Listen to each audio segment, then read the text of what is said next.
Kuya Ling! Kuya Ling! Angela! Alam mo naman nag-i-imagine tong kuya mo eh. Kuya Ling, ano ba ini-imagine mo? Siguro yung crush mong babae, no? Ini-imagine ko, Angela, na sobrang yaman na natin.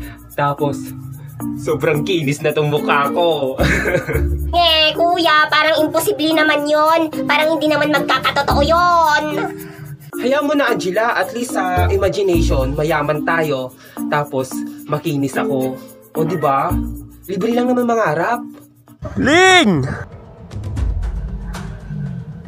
Oo nga pala, kuya. Pinapatawag ka sa akin ni tatay kanina pa. Angela, sa tingin mo, ano na naman kaya yung importanteng sasabihin ni tatay sa akin? Hindi ko alam, Kuya Ling. Punta ka na lang doon para malaman mo kung anong sasabihin ni tatay. Sige, sige. Tama ako, Kuya Ling.